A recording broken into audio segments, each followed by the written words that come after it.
USCIS has announced 3 important changes for the T visa applicants. Stick around until the end because I'm going to tell you what these changes mean for you and how you should act, especially if you've already applied for your visa or, God forbid, if you were denied. T visa is a crucial tool for those who have been victims of human trafficking. With the new modifications going into effect on August 28th, the process has become much more accessible and less stressful. Let's break down the details so you can understand how these things impact your situation. The first change for the T visa is work permit during the waiting period. Great news, right? You can now obtain a work permit while waiting for your T visa decision. This benefit is based on a good faith determination by USCIS. Now, you may say, hey, that sounds familiar. That's because visa did the same thing just about 2 years ago. What does good faith determination mean?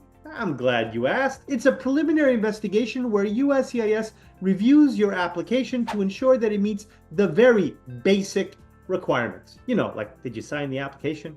Things like that. While this determination does not guarantee final visa approval, receiving the work permit is a positive sign that your application is on the right track. Want to know how to get this permit without any complications? Stick around until the end of the video and I'll explain it in detail. Second important change is protection against deportation. The new rule guarantees you won't be deported just for having a T visa application denied unless you have a very serious criminal background. Although President Biden has previously announced this rule, it is now a written rule, not just what he says. This provides greater security during the process, knowing you won't face deportation simply for a denied application. It's a huge advantage. And because we know there's going to be elections, there might be a different president. So getting that rule in the works, really important. The third new change, clarification of reporting requirements. DHS has removed certain terms,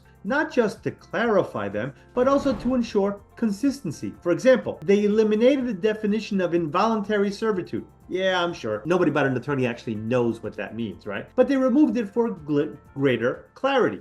Additionally, DHS has incorporated new definitions for words like serious harm, abuse or threat of abuse of the legal process, and involvement of law enforcement. You don't have to guess as to what they mean. USCIS and DHS is now telling us what those terms mean. Definitions for incapacitated or incompetent have also been introduced, and a definition of law enforcement agency declaration has been modified to reflect these changes. What does it mean? Clarity and predictability. If you know what a term means, then you know if you fall within it or not. Whereas in the past, you just had to make an argument, and over time, you might figure it out. But you only get one application, generally speaking. Can you imagine being able to work while waiting for your T visa decision and having the peace of mind that you won't be deported if your application is denied? These changes are fantastic news for the immigration community. That means you guys. Here's a helpful tip. Apply as soon as possible if you haven't already.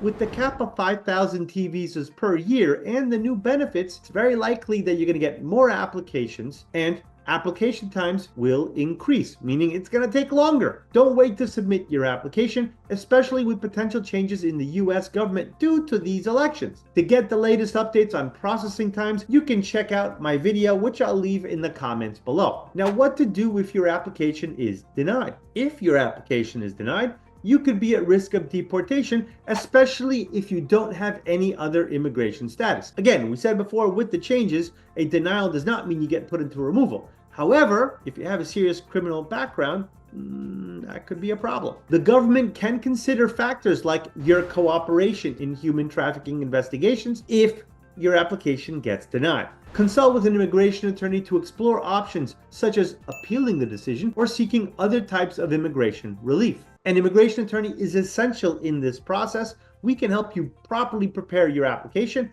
and ensure that you meet all of the necessary requirements. Not to mention, we can also provide guidance on how to handle your case if your visa is denied. What should you do if you've already submitted your T visa application? Well, if you've already submitted it, you don't need to do anything extra. USCIS will review your case and notify if you get granted the work permit based on the good faith determination. But before you go, I'm going to reveal what you need to ensure your work permit gets approved. With USCIS new process for the T visa, a streamlined case review and background check have been implemented. USCIS is going to assess whether your case justifies favorable decision. If approved, you will be granted deferred action along with employment authorization. To apply for the work permit, you'll need to submit Form I-765 along with the good faith determination letter. This form is essential for obtaining the work permit, which will allow you to work while your T visa application is being processed. If you would like to know how to correctly submit this form, comment work permit below and I'll make a video with everything you need to know to submit that form. Take advantage of this opportunity. President Biden's new executive order represents a major step forward for T visa applicants, making the process more accessible and less stressful. If you meet the requirements, take advantage of this opportunity to move towards permanent residency. And after that,